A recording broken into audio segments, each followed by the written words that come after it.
sabi ko noong 80s, balik ko pala ng konti noong 80s, yung mga tao talagang pinipigilan na dumalo sa gawain po ng Diyos.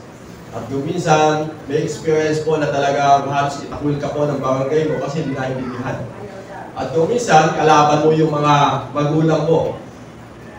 Nasasabihin sa iyo, kapag nagpatuloy ka dyan, huwag ka nang uuwi sa bahay. So, yun po yung 80s. So, sumunod yung panahon, medyo guminhawa na po yung sitwasyon. Naging maayos, sabi nga, dahil madami na po yung mga tao na nakakapakinig ng salita po ng Diyos. At tapos, yung 90s, makita natin may pag-unlad, may pag-asenso, kaya makita natin yung mga tao, may mga nagagamit na po na komunikasyon. Medyo maganda na po yung sitwasyon. At kung titignan natin yung mga sumunod na panahon, lalo na po yung 2019, 2020, 2023. So, yung tao, dati sabi ko nga, humahanga ka na doon sa mga pumapasok na online class. Kukunti lamang po yun. Kasi yung mga gumagawa lang po noon, yung mga may kakayahan talaga. May kaya kasi wala pa po ng mga internet Yung mga bahay ngayon, halos may mga nakalagay na pong internet. Dati wala naman po gano'n. Kaya konti lang po yung mga nakakapasok sa online class. Subalit pakita natin, nung nagkaroon po ng lockdown, halos na-experience po ng mga estudyante yung online class. Kaya sabi nga po nila, pwede pala na pumasok na hindi ka na pumupunta sa school. Sa bahay ka na lang, pwede ka makatapos na ng pag-aaral. At hindi lamang po yun, mapapansin din po natin, pati sa mga iglesia, sa mga church. Makita natin, dahil ipinagbawal po yung mga pagdalo sa gawain po ng Diyos, yung iba, talagang ang ginawa po ay, na lang po, nanonood na lang po sa YouTube, sa mga mensahe po sa na kanila pong gustong mapakinggan. At nung matapos na po yung pandemic, makita natin yung iba na iwan na po sa ganoong sistema. Yung iba, nagpatuloy pa rin po sa pagdalo sa gawain po ng Diyos. At kung titignan natin, yung mga tao noon, 80s, talagang yung kanilang commitment, pagdating sa gawain ng Diyos, matindi. Matindi po noon. Noon, kahit walang sasakyan, walang pera, yung mga mananampalataya, humahayag. At kung titignan natin sa panahon po natin ngayon, hindi na po ganun yung commitment ng mga mananampalataya po ng Diyos. At kung minsan sabi ko nila, sa online na lang ako, hindi na ako dadali sa gawain ng Diyos. Total, may online naman. So yung commitment po ba, hindi na po ganun katindi. At ang malungkot po niyan, dumating po yung panahon, yung mga tao ayaw na pong dumalo ng church. Yun na po, doon na po tayo mapunta. Kaya yung mga estudyante ngayon, isinasali ko sa online, pagdating ng panahon, hindi na po papasok ng eskwela niya. May mga tinatawag po na metaverse. Ibig sabihin, iba na po yung kanilang mundo. Dahil sa pag-unlad po ng sistema po ng mundo. At sa ating kapanahonan ngayon, kung bakit po may mga ginagana po ng mga mensahe po sa YouTube, sa Facebook, kasi inaabot pa po natin yung mga tao na talagang sinasabi po natin na nagkakaroon po ng ganoong kaisipan. Subalit, ang gusto po natin makita bilang mga mananampalataya ng Diyos, tayo po yung magpatuloy kung ano po yung palatuntunan po ng Diyos. Amen! Yung pong anim, ibinigay po sa atin ng Diyos, yung ikapito ay ibigay po natin sa Diyos. Amen! Kahit na umulad po yung mundo, mabago po yung sistema po ng mundo, subalit po tayo, nakadepende po tayo, at sumusunod po tayo kung ano po yung sinasabi po ng salita po ng Diyos. Amen? Na tayo po yung, sabi nga, naglalaan po tayo talaga ng panahon upang tayo po ay sumamba sa Diyos. Sabi po ng mga kapatid po natin, ng mga Koreano, alam nyo, napakapalad daw po ng mga Pilipino kasi may pag-asa pa yung Pilipino. Kasi sa kanila daw po, ang sistema daw po ng population ngayon, pakonti. Kasi yung mga tao daw po doon, yung mga mindset po nila iba lang. Ayaw na po nila, yung iba daw po, ayaw na magkaanak. Ayaw na mga anak. At kung minsan naman daw po yung iba, na-focus po sa mga hayop.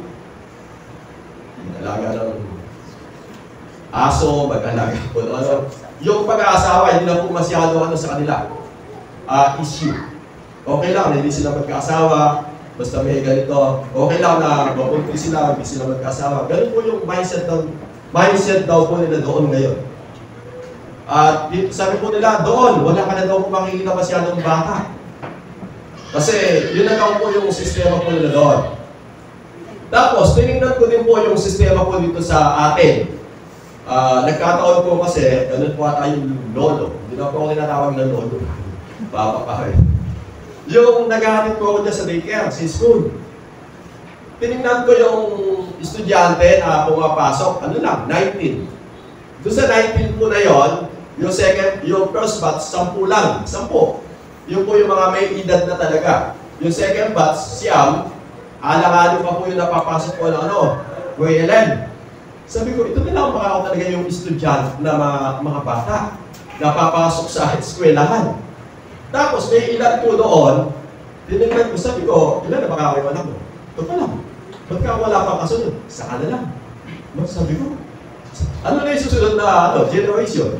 Diba? Makita natin, hindi lang pala sa kanila, dito ba sa Pilipinas, ito na po yung panahon na yung tao talaga, hindi na po nakapokus sa ganong sistema. Kaya sa panahon po natin, sabi ko nga, baka dumating yung panahon, yung mga eskwelahan na, mapasok sa eskwelahan, baka yung mapasok na lang sa susunod, 10 na lang. Baka sa susunod, 5 na lang. Kasi, ito na yung nakikita po na sistema. Sabi nga po ng mga kapatiran, doon sa mga nag-aasawa po kayo na hindi lang napipigilan yung una, panganganak ng mga babae. Yung pangalawa, ay kaya na. Pwede siyang mga anak na 10 taon bago sundan. Yun po yung sistema po ngayon na nakita po natin sa mundo. At kung bakit ko po ito isinishare sa buhay po natin, upang mabuksan yung ating kaisipan, bagamat may pagbabago na nagaganap sa ating mundo, kinakailangan yung buhay paglilingkod natin sa Diyos ay tuloy-tuloy. Amen! Huwag po tayo dumipende na lang sa online. Bagamat bahagi po yun na kinakailangan po na kung minsan talaga may mga emergency na hindi tayo makatalo sa gawain ng Diyos, huwag tayong papayag na hindi tayo makasamba sa Diyos o hindi po tayo makapakinig ng salita ng Diyos sa loob po ng isang linggo. At sabi ko nga ngayon, sa ating kapanahonan ngayon, nasa iyo na lang kung ayaw mo makapakinig ng gospel. Kasi napakadami po natin pwedeng mapanood at mapakinggan sa YouTube na nagbabahagi ng salita ng Diyos. Subalit ang kaaway, gumagawa po siya ng mga dahilan upang yung tao hindi po siya lumago at lumalim sa buhay pagkakilala sa Diyos. So ang topic po natin ngayong umaga ay isang kaluluwa para kay Jesus. Alam niyo po ba, ang isang kagalakan sa puso ng Diyos ay po yung makapagdala pa ng kaluluwa sa Panginoon. At yun po ba yung mga kaluluwa na yan? Lagi po nating sinasabi, kung may asawa ka na hindi pa mananampalataya ng Diyos, yung naging asawa mo. Kung hindi ka naman, kung yung asawa mo mananampalataya na po ng Diyos, yung mga anak mo na hindi pa mananampalataya. O kaya, yung mga magulang mo na hindi pa mananampalataya po ng Diyos. Kasi sabi po dito ng Santiago, sa aklat po ng Santiago, ang sabi diyan, mga kapatid, kung may kapatid kayong nalilihis ng landas at may isa namang umakay sa kanya upang magsisi, ito ang tandaan ninyo. Sino mang makapagbalik sa isang makasalanan mula sa kanyang maling pamumuhay ay nagliligtas ng isang kaluluwa sa kamatayan at nagpapawi ng maraming kasalanan. So sabi dito, naniniwala po tayo bilang isang mananampalataya po ng Diyos na ang buhay po ng tao pagkatapos po ng kamatayan ay may hangganan. Diba? Naniniwala po tayo na may pangako ang Diyos na buhay na walang hanggan. Naniniwala din po tayo na may walang hanggang kapahamakan. Sabi ng Bible, ito po yung ikalawang kamatayan. So, sa buhay po natin, napakahalaga kung may mahal ka sa buhay, siya po yung kumilala at maglingkod sa Diyos. Kasi yung buhay po natin dito sa ibabaw ng lupa, napaka-eksi lang. Sabihin na po natin na tayo po ay mabuhay dito ng 80.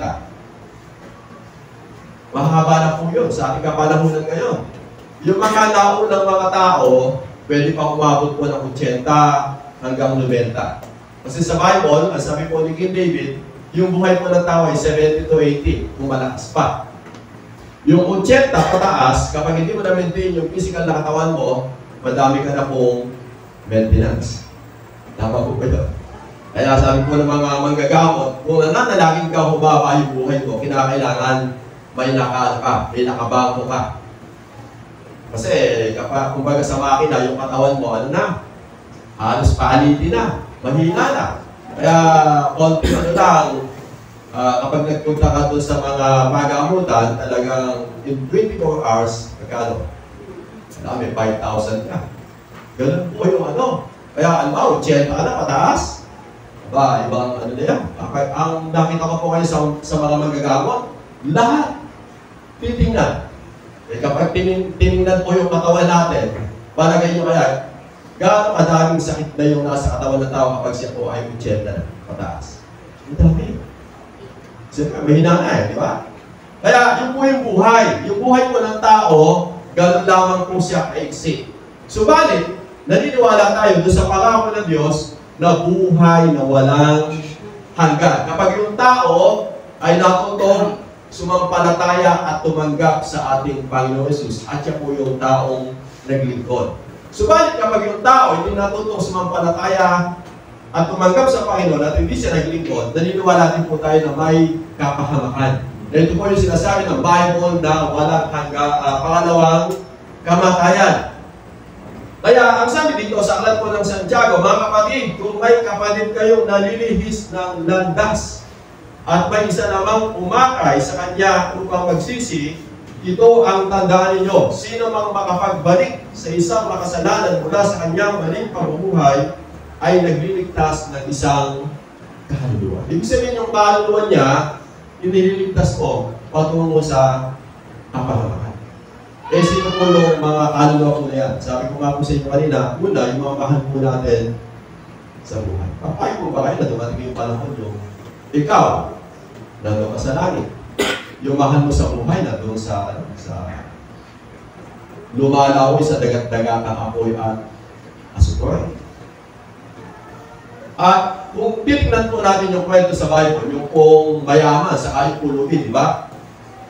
Natanaw po nung mayaman yung kinalagyan po nung pulubi. Ibig sabihin, pwede mo palang matanaw. Kaya tinignan ko po yung pahayag. Sabi ko, yung kayang pag-iyak. Kasi sabi po ng Bible ko na ipapahiyoin ang bawat luha sa kanilang mga mata.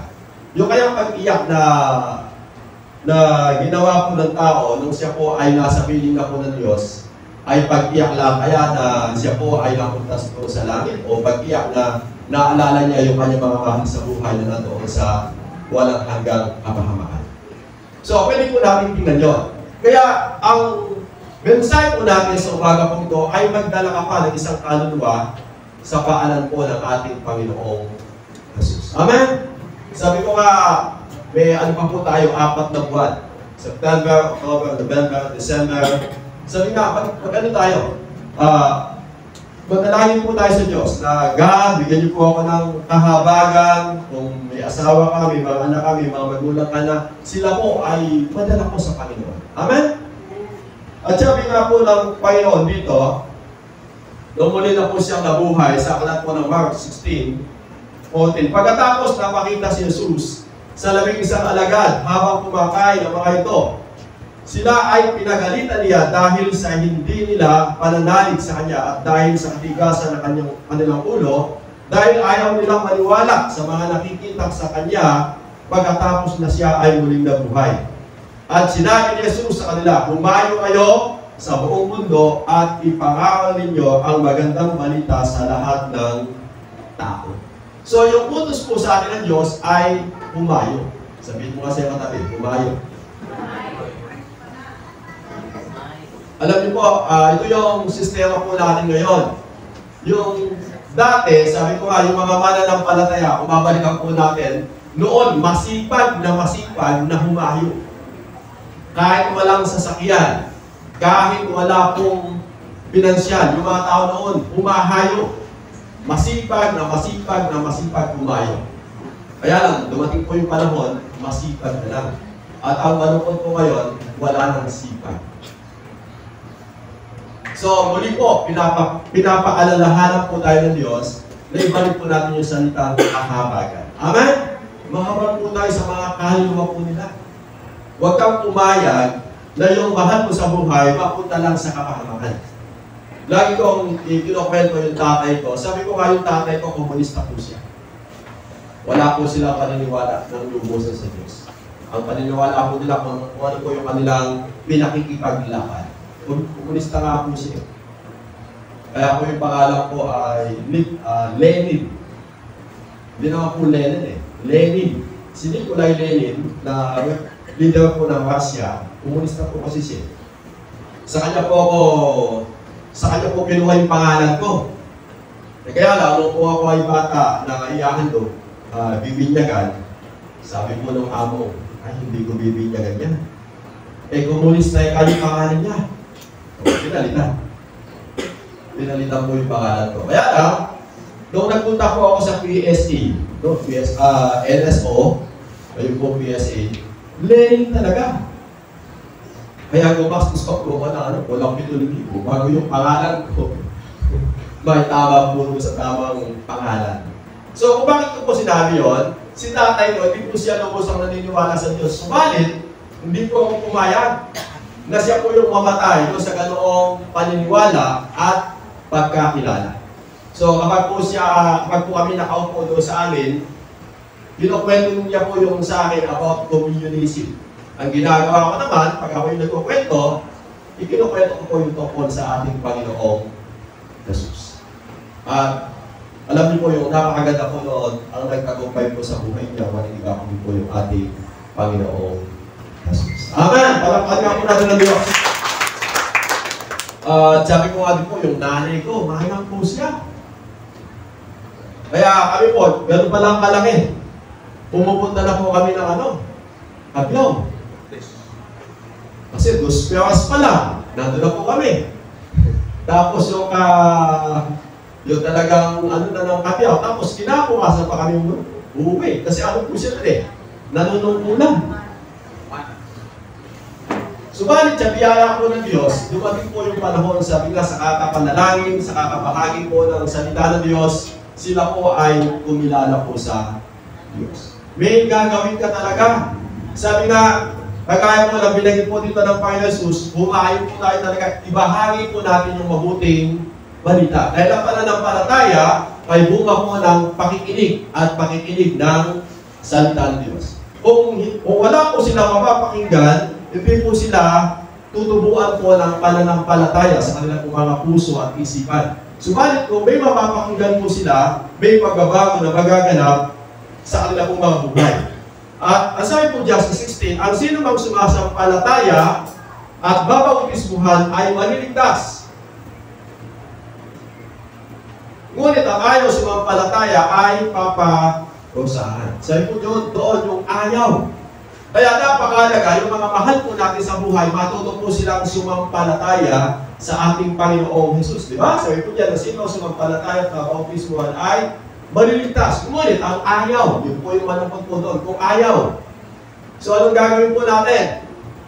Habang may panahon at pagkakataon, gawin po natin yung alam po natin na mabuti at tama.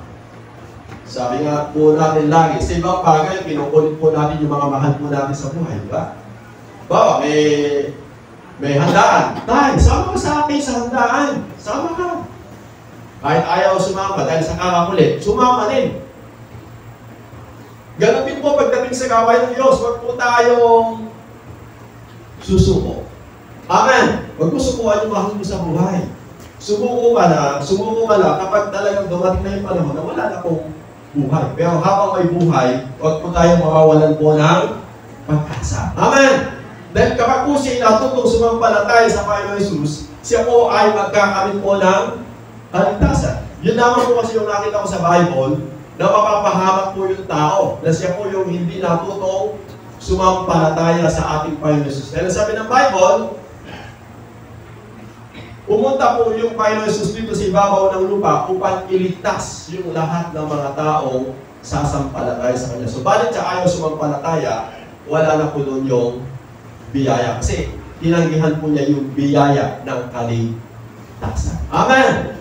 Kaya sa sumunod na talata, at ang mga sumasampalataya ay binigyan ng kapangyarihang gumawa ng mga himala. Sa paala ko magpapalaya sila ng mga demonyo. Nandun po yung pangako ng Diyos, nandun po yung biyaya. At magsasalita sila ng mga ibang wika. Hindi mapapahamak kahit lumangkot sila ng ahas o makainom ng lason at gagaling ang mga may sakit na papatungan nila ng kamay. Pagkatapos niya magsalita sa kanila, ang Panginoon Jesus ay umakyat sa langit at umupo sa kanan ng Diyos. 20, humayo nga at nangangal ang mga alagad sa lahat ng dako. Tinulungan sila ng Panginoon. Sa gawain ito, pinatunayan niyang totoo ang kanilang ipinapangaral sa pamamagitan ng mga himala na ipinagkaloob niya sa kanila. So makita natin dito, sa paghayo ng mga alagad, tinulungan sila ng Panginoon sa gawain po ito. Alam niyo po, sa kanang atin, hindi po natin talaga kaya. Subalit kapag nandiyan po yung tulong ng Panginoon, magagawa po natin tayo ay humayo. Magagawa po natin na tayo po ay magbahagi po ng salita po ng Diyos. Amen! Kaya mahalaga po talaga manalangin. Kapag nananalangin ka sa Diyos, siya po yung magbibigay sa iyo ng lakas, siya po yung magbibigay sa iyo ng katalinuhan, kaalaman, upang magawa po natin kung ano yung nais po ng ating Panginoon. Sabi ko nga, wag po tayong pumayag. Yamang pinangako ng Diyos na sabi niya, manampalataya ka sa Panginoon Jesus at maliligtas ka, ikaw at ang iyong buong sambahayan. Kaya lang, ang sabi po doon, at ibinahagi ang salita ng Diyos sa kanilang buong sambahayan. So, mahalaga. I-share mo yung gospel sa anak mo, sa manugang mo, sa ako mo. Di ba napakaganda, buong pamilya, sama-sama po tayo na naglilingkod sa ating Panginoon. Amen? Kasi yun po yung gusto ng Diyos yung pamilya mo. Sama-sama maglilingkod sa ating Panginoon. At yung mga alagad, nung panahon po nila, kung bakit po pala sila ay natatakot, sila po ay mahina, kasi hindi pa po nila lubusang naunawaan yung salita ng Diyos, at pangalawa, hindi pa po nila tinanggap yung banal na Espiritu. Sabi po dyan, sa Gawa 1, sabi po dito, subalit tatanggap kayo ng kapangyarihang pagbaba sa inyo ng Espiritu Santo at kayo'y magiging saksi ko sa Jerusalem, sa buong Judea at Samaria at hanggang sa dulo ng daigdig. So, ang panawagan po pala sa atin ng Diyos, mula po doon sa iyong tahanan. Sabi nga, nandiyan po yung Jerusalem, tahanan, Judea, Samaria at hanggang sa dulo ng daigdig. Ang panawagan po sa atin ng Diyos, sabi ko, hindi lang dito.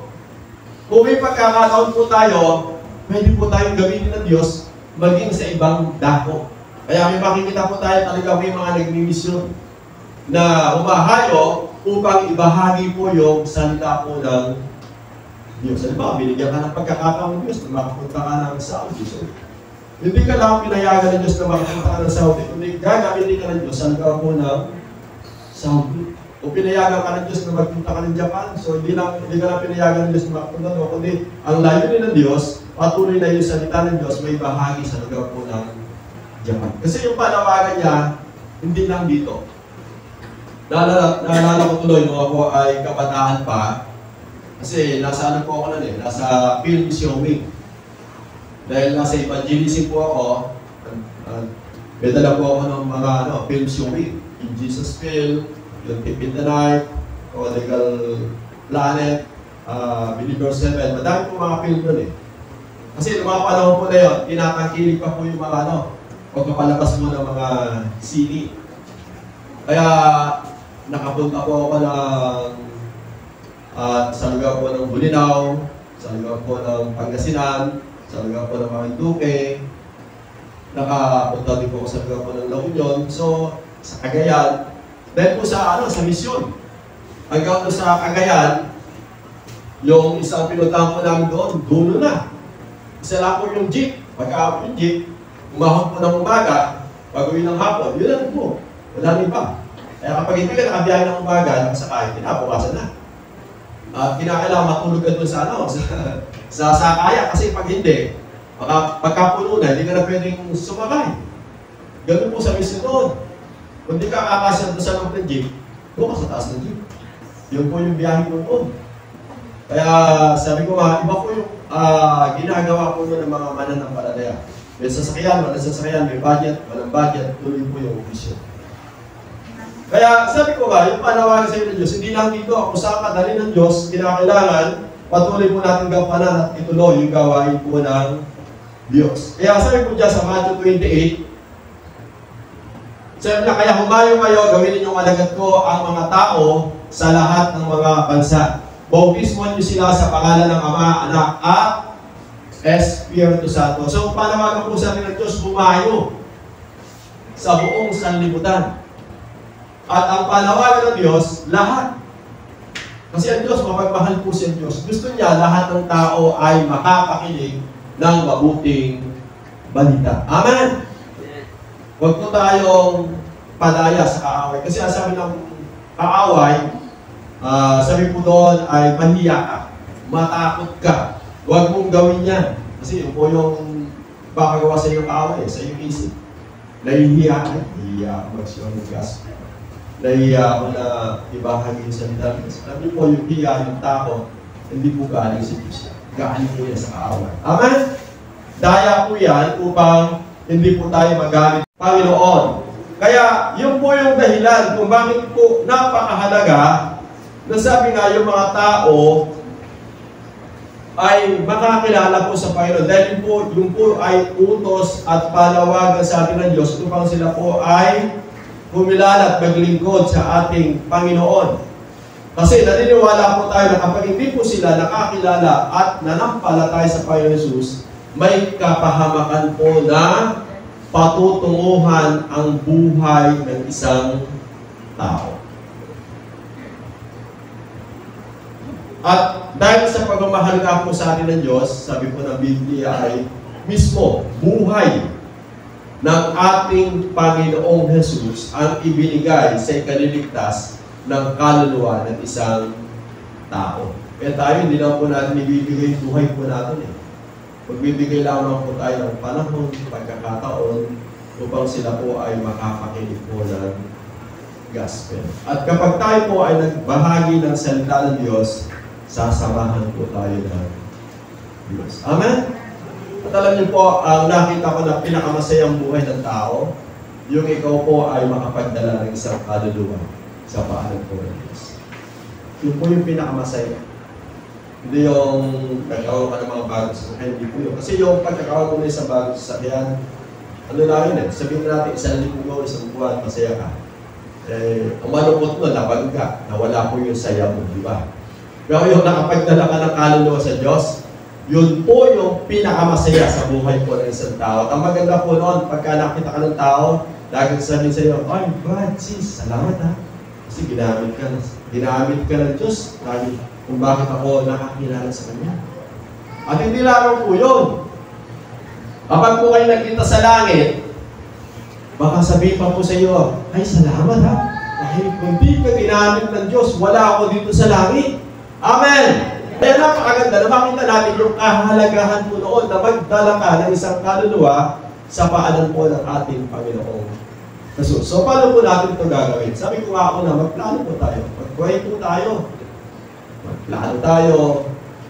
Kasi doon po sa pag-iibanghelyo, hindi naman po na ngayon mismo pupunta ka po sa bahay Mabuti dito sa Pilipinas, pwedeng gano'n. Sa ibang bansa, hindi po pwedeng gano'n. Makikipag-schedule ka muna. Pwede po ba pumunta sa inyo sa ganitong time? Sabi ko nila, hindi. Dito sa Pilipinas, ang maganda dito, kahit maglakad ka lang sa umaga. Halimbawa, naipanalangin mo na yung tao na yun, maglakad ka lang sa umaga, mapagawin ka doon. Tapos, bigla kang tinawag, ay, kape ka muna!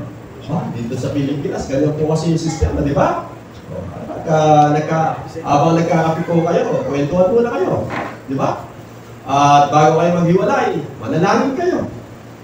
Manalangin tayo bago tayo maghiwalay. Kung ganun lang kasimple. Hindi naman kaagad, kapag nagkita kayo, babahaginan mo na siya ng gospel. Ang una mong i-develop yung inyong socializing, yung relationship. Kapag kasi maayos na yung inyong ugnayan bilang magkaibigan o bilang magkamag-anak, madali na pong ipasok yung salita po ng Diyos. Kasi yung iba, paano ko siyang sisiyaw ng gospel, hindi naman kayo magkasundo, di ba? So makipagkasundo ka muna sa Kanya, makipagkaibigan ka muna sa Kanya. Kapag maayos na yung ugnayan ninyo, madali po nyo siya mabahaginan ng salita ng Diyos. At sabi nga, bunga po ito ng pananalangin. Kasi habang nananalangin ka, may ginagawa na po yung Diyos sa kanyang puso. May ginagawa na po yung Diyos sa kanya pong buhay. Kaya magugulat ka na lang, pagpunta mo sa bahay niya, inihanda na po pala siya ng Diyos. Amen! Sumunod lamang po tayo doon sa panawagan po sa atin ng Diyos. At sabi ko yung magbahagi po tayo na may kapiyagaan. Yung po bang hindi ka sumusuko kagad? Alam niyo po ba, yung mga kapatid natin sa galing po ng Bumot, yung mga dumadalo po dito, nung una po kami nagpupunta po doon, talagang taguan. Alam niyo po ba yung taguan? Sasabihin sa iyo, pinasasabi po ni nanay ko, wala po siya. Ang galing naman sinabi ko sa anak, tapos sasabihin yung anak, wala po si nanay. Kaya pala kasalukuyang nag-aalo, may opisina doon sa loob ng bahay. Kung kayo po kaya yun, tutuloy pa po ba kayo? Sabi, wala, tapos nandun pala. Sabihin mo, bilang tao, inuulo mo na lang ang tao. Di ba bilang tao, iisipin ko yun, di ba? Kaya lang, dahil alam mo, may conviction po sa iyo ang Diyos sa kanya pong buhay, nagpapatuloy ka hanggang sa dumating yung panahon, sila po yung nagpapatotoo ngayon, di ba? Kasi nasabi nila, nung si Pastor, nagpupunta sa amin, tinataguan pa namin. Kailangan po talaga, bahagin po yung pagtitiis. Sabihin mo kasi ng katabi, pagtitiis. Sino pa yung magtitiis ko sa pamilya mo, kundi ikaw? Amen. Kung yung ibang tao, pinagtitiisan mo, pamadala mo sa Panginoon, mas dapat pagtitiisan mo yung pamilya mo, na madala mo sa Panginoon. Yung mga kamag-anak mo, di ba? Kasi alam mo, napakahalaga po yun sa buhay po ng isang tao. Kung minsan po kasi pinangungunahan po natin agad, hindi ka makikinig ng salita ng Diyos yan. Ano kaya? Kandado na kaya. Nakapadlock na kaya. Wala pong imposible sa Diyos. Amen! Doon po tayo tumingin, doon po sa kayang gawin po ng Diyos. Kasi kung tayo lang, hindi po natin kaya. Doon po bang tayo ay nakakilala sa Panginoon? Ano po ba yung dati nating kalagayan? Di ba wala naman po tayo? Di ba wala naman po tayong kaalaman, kaunawaan, ng salita ng Diyos. Subalit dahil may tao po na nagbahagi sa atin ng salita ng Diyos at pinagtiyagaan po tayo, kung bakit po tayo ngayon nandito. Amen! Eh kung di kaya po sila na nagsimula sa atin, nagtyaga, palagay ko kaya, nakapakinig po tayo, nakaunawa po tayo ng salita ng Diyos, at tayo po ngayon ay dumadalo sa gawain po ng Diyos. Kung baga sa kung walang itinanim, wala pong tutubo at lalago at magbubunga. Dahil may itinanim po sa atin na salita ng Diyos, may tumubo, may lumago at nagbunga. Ganun din po yung gagawin po natin sa mga tao na wala pa po nakatanim na salita ng Diyos. Magtatanim po tayo. At ang sabi ng Bible, hindi naman po tayo yung nagpapatubo, kundi yung Diyos po yung nagpapatubo at nagpapalago. Amen! Kaya wag po tayo matakot, wag po tayo mahiya, kundi gawin po natin ito na may pagpipis, o sabihin po natin yung salitang katyagaan, o sabihin po natin na doon po yung pagmamahal po natin sa kanila pong mga haluluwa.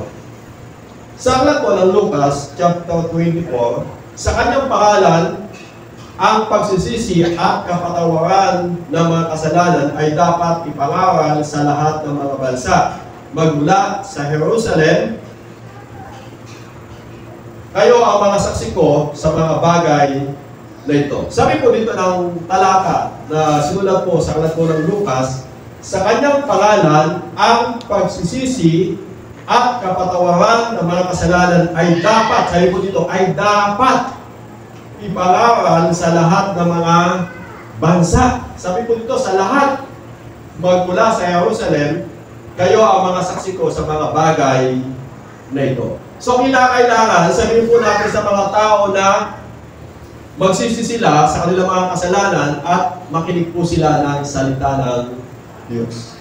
Kasi ang kalagayan po kasi ng tao mula po nang magkasala yung ating nununong si Eva sa si Adan, pumasok po yung kasalanan. Kaya dapat yung mga tao magsisi sila upang sila ay patawarin ng Diyos sa kanilang mga pagkakasala. Isuko nila yung buhay po nila sa Diyos.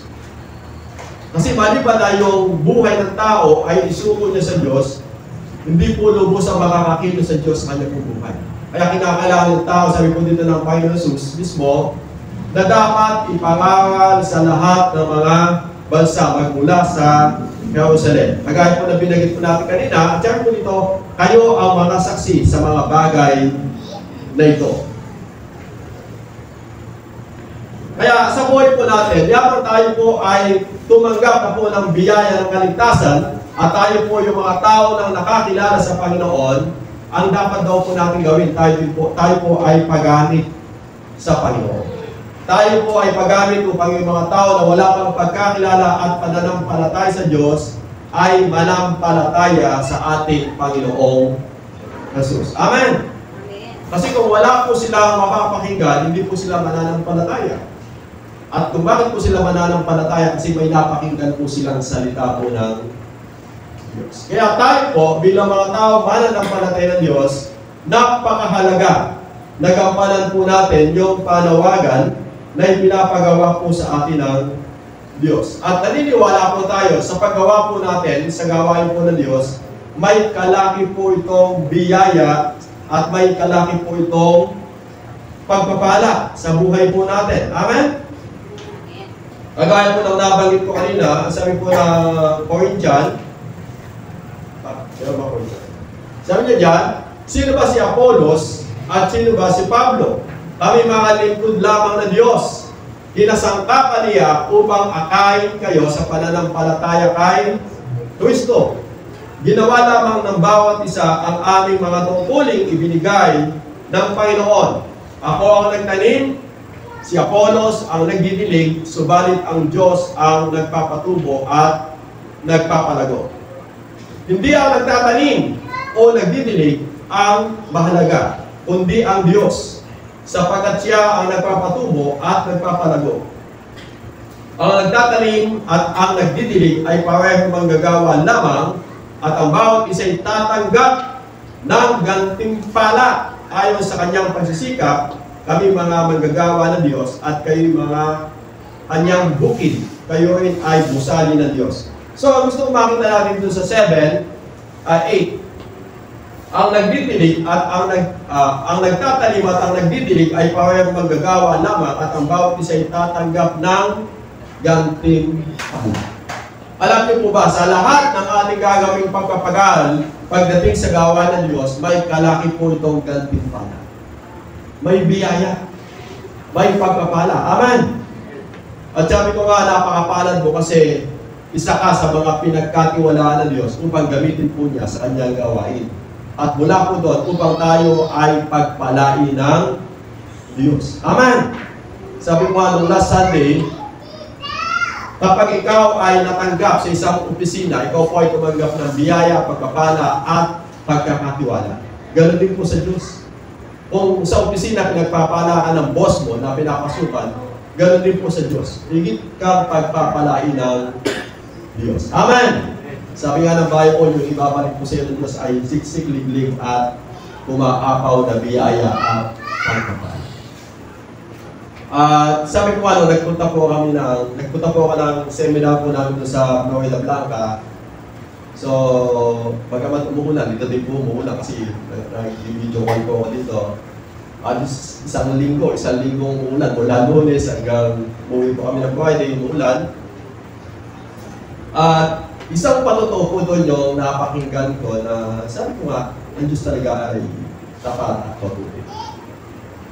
At bago po niya natanggap yung biyaya po na yon, talagang itines po siya ng Diyos sa buhay pananampalataya. Kasi bilang tao, kinakailangan mamatay ka doon sa buhay, sa pagiging tao mo.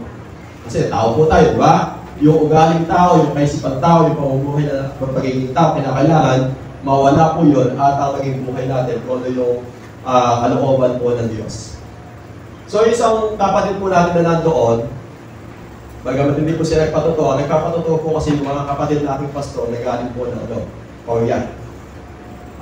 Ang patotoo po nila sa amin, yung ikang mag-asawa na yan, sa lima. Sila yung mga ginagamit ng Diyos po sa church. At sa paggamit po sa kanila ng Diyos sa church, dumating din po yung punto na bilang tao, yung po bang ang tingin nila ay sila. Sila yung gumagawa. At sila yung ibig sabihin bilang tao. At dumating po yung panahon kasi pinagpala po siya, binilhan po ng sasakyan yung pastor. At hindi lang po binilhan po ng sasakyan, pinagtayo pa ng bahay. Kaya lang, dumating po yung punto na bilang tao, yung superiority bilang tao. So, nagkaroon po sila ng konting di pagkakasundo, pagkakaunawaan. Kasi, kala niya, dahil siya na yung nagbigay ng sasakyan sa pastor, sa punong bahay, kala niya kaya na po niya yung pangunahan. So, dumating po sila sa ganung punto at alam niyo po, ang ginawa po ng pastor is sinuli yung bahay. Sinuli yung bahay, sinuli po yung sasakyan. At alam niyo po, mula po doon, inaalis po ng Diyos yung puso ng tao na yun. Kasi nakita niya na hindi pa na dahil doon sa kanya na yung pastor na yun, mabubuhay yung gagamitin ng Diyos. Kundi nakita niya na hindi pala yun eh. Kasi bilang tao po kasi kuminsan, dumadating po sa buhay ng tao yun dahil ikaw na yung tumutulong, ikaw na yung gumagawa, ikaw na yung nagbibigay, kala mo ikaw na mataas na yung halagain mo sa buhay. Pero sabi nga po niya, doon sa patuto ng mga pastor doon, hindi naman po siya nagpatotoo. Mula doon, kinausap po siya ng Diyos, inahis po siya ng Diyos. At alam niyo, sabi niya, nung kinausap siya ng Diyos, inahis siya ng Diyos, talagang nag-band po siya. Umingi po siya ng tawad, nagpakubaba po siya doon sa lingkod ng Diyos, sa pinaka-head po ng, ng school. At alam niyo po, mula po doon, mas higit po siyang inayos ng Diyos at mas higit po siyang pinagpaalala ng Diyos. Dati sabi nga po ng mga kamagagawa po natin mga pastor, ngayon sabi niya yung mga tindahan po niya doon sa Korea ng mga pagkain, mga halos 80 na daw po yung kainan. Ganun. At nakita po namin yung tao na yun. Nung nagpunta po siya doon. Nagpunta po siya doon at siya mismo yung nagluto nung kanyang tinda at pinakain po sa amin. Kumbaga siya po yung nag-serve na. Ganun na po siya. Ganun na po kababa yung kanyang puso at buhay sa Panginoon. Kasi tinda po niya yung business po niya sa Korea. Tapos siya pa yung nagluto tapos sila pa sa amin. At sabi po nila, hindi naman po siya bilyonaryo eh. Bilyonaryo lamang po siya. Amen! Sabi ko, dito sa Pilipinas, meron kayang bilyonaryo na ganun po kaya yung puso at attitude pagdating sa paglilingkod sa Diyos. Kasi dito sa atin, minsan nakikita ko yung mga Filipino sister, yung Filipino culture, naging boss pa lang ng konti. Yung mindset, iba na, di ba? Ngayon siya, yun daw po yung inayos sa kanya. At alam nyo, pinukwento po sa akin sa Korea, di ba, sa mga galing po sa Korea, doon sabi nila, pag sila, may mga Pilipino daw po na pupunta doon, gusto yung magtuturo, pupunta doon. 1 week daw po sila hindi makapasok. 1 week na pupunta doon yung mga Pilipino, yung mga talaga, hindi sila makapasok. Maglilingkod daw po sa mga Pilipino. Kasi ang mindset po nila ganito, nilagay po ng kanilang pinaka-head pastor. Sabi niya, may puso tayo na maging missionary sa Pilipinas.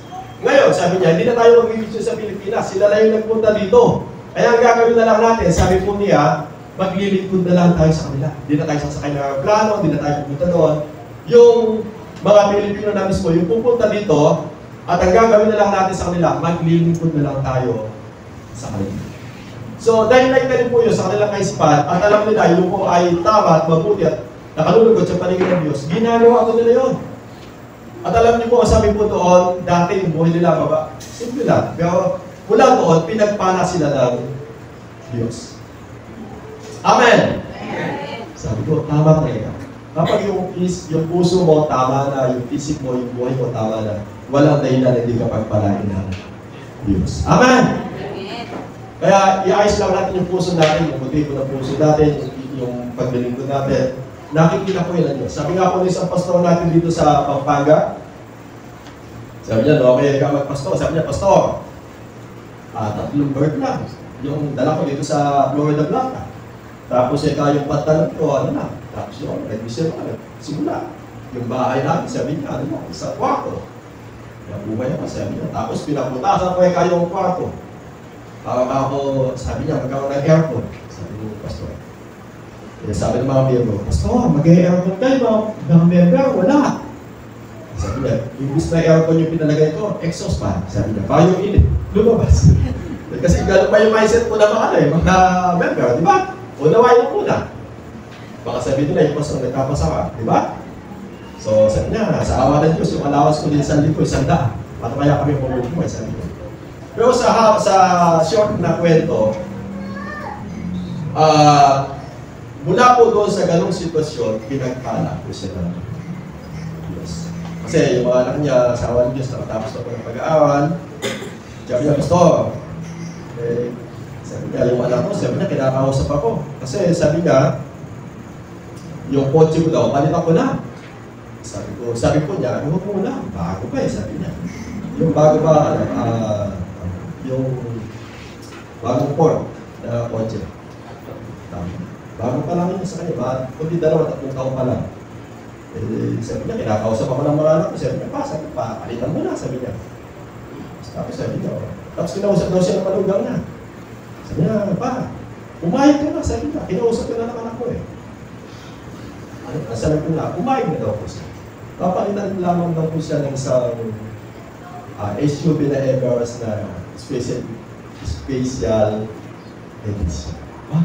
Lord, sabi na, salamat. Kasi ito na yung bunga ng aking pagbabaga. Tama naman po, di ba? Kasi sabi ng Bible, tatanggap ng gantimpala ayon sa kanyang pagsisika. Kaya hindi po malayo sa buhay natin yung biyaya kung tayo po talaga ay magsusika at gagawin po natin at susundin po natin yung kalooban po ng Diyos. Amen? Sabi ka, maghintay ka lang, may tamang panahon ng Diyos sa lahat ng bagay sa buhay po natin. Kung ano po yung ipinapanalangin po natin, gawin lamang po natin yung mga kalooban ng Diyos at ipinapagawa po sa atin ng Diyos at umasa po tayo sa tamang panahon, ito ay ipagkakaloob sa atin ng Diyos. At sa mga sunod na talata sa Luke 15:7, yan.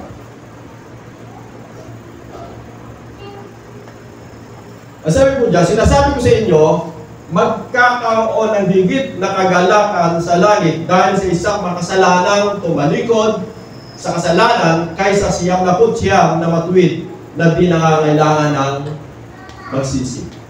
So kung bakit kinakailangan po na yung mga tao ay makapakinig ng gospel at manampalataya sa ating Panginoon Jesus. Ang sabi ng Bible, sinasabi ko sa inyo, magkakaroon ng higit na kagalakan sa langit sa isang makasalanang tumalikod sa kasalanan kaysa siyam na matuwid na di nangangailangan ng magsisi. Ibig sabihin, isang kaluluwa na nagbabalik loob sa Diyos sa ibang salin ay libo-libong mga anghel ang nagkakatuwa doon sa langit. Hindi lamang kung ikaw yung masaya, kundi yung mga anghel doon sa langit ay nagkakatuwa dahil may isang kaluluwa na nadala ka sa paanan po ng Diyos. Amen? Kaya sa bawat isang kaluluwa na madadala po natin sa Panginoon, libo-libong mga anghel ang nagkakatuwa doon sa langit. Kaya ipanalangin po natin na sabi nga sa buhay po natin, bawat isa po sa atin makapagdala ng kaluluwa sa Panginoon. Huwag po tayo mahiya, huwag po tayo matakot. Sabihin na po natin, kasi ano siya Hindi. Tingnan po natin na mahal po siya ng Diyos at nais po ng Diyos yung kanyang kaluluwa ay mapunta doon sa langit na bayan. Amen! And last verse. Nasabi po dito, dumating ang magnanakaw para lamang magnakaw, pumatay at maniwa. Naparito ako upang ang mga tupa ay magkaroon ng buhay. Sabi dito, buhay na masagana. Sabi nga si Satanas, ang misyon po niya dito sa ibabaw ng lupa ay nakawin yung kaligayahan po ng tao, nakawin yung lahat ng bagay sa kanya pong buhay. Ano pa? Mapatayin yung pag-asa ng isang tao, yung kanyang kaluluwa ay mapunta doon sa impyerno. Ano pa? Pangatlo, ang plano po ni Satanas ay wasakin yung buhay ng tao. Siyawahin yung buhay ng tao. Kaya kung hindi po siya makakakilala sa Panginoon at hindi po siya mananampalatay sa Panginoon, huwag kang umasa yung buhay po na mahal mo sa buhay magiging maayos. Amen. Kasi ang nagbabago ng buhay ng tao, walang iba kundi po yung Diyos. Habang lumalalim sa pagkakilala at pananampalataya yung tao sa Diyos, nababago na ayos yung takbo ng kanyang buhay. Pero kapag yung tao hindi siya nakapakinig at nakaunawa ng salita ng Diyos, huwag kang umasa na yung buhay ng pamilya mo ay magiging maayos at magiging maganda yung takbo ng kanyang buhay. Lalo na po sa mundo po natin ngayon. Iba po yung mundo po natin ngayon. Sabi ko nga yung tao, ganito na po yung kalagayan po nila, kalagayan po ng tao. Ito po yung Diyos, ito po yung tao, ang paligid po nila, pantay na lamang po sila ng Diyos. Kaya kapag gusto nila sumunod sa Diyos, susunod. Kapag ayaw, ayaw. Hindi po kagaya ng dati, ito yung Diyos, ito yung tao. Dahil gano'n po yung paniniwala po ng tao, kinakailangan niyang sumunod at maglingkod sa Diyos. Pero ngayon, halos pantay na lang. Kaya yung tao ngayon, kung isang pasin po natin, nawawala na po siya ng panahon sa Diyos. Ang sinusunod na po niya, kung ano po yung kanyang gusto, kung ano po yung kanyang nais, kung ano po yung kanyang kalooban. Kasi hindi na po gano'n kaayos yung pagtingin po niya sa Diyos. Kaya napakalaga bilang mga mananampalataya ng Diyos, gampanan po natin yung panawagan po sa atin ng Diyos. Sabi nga ng Bible, si Jesus, bumaba po siya dito sa ibabaw ng lupa upang yung mga tao ay magkamit ng buhay. Yung buhay na nawala sa buhay po ng tao ay maibalik po sa Kanya. At hindi na po bababa si Jesus, kundi tayo po yung nandito na gagamitin po ng ating Panginoong Jesus. Upang yung tao, maibalik po yung buhay na nawala. At pagkamit siya ng buhay na walang hanggan. Pangalawa, upang yung buhay po niya ay maging masagana. Gusto ng Diyos yung buhay ng tao maging masagana. Ibig sabihin, ano man po yung sitwasyon, masagana po yung buhay niya. Nandun po yung Diyos ang patuloy na magpapala at magkakaloob ng lahat ng kanyang mga pangangailangan. Amen.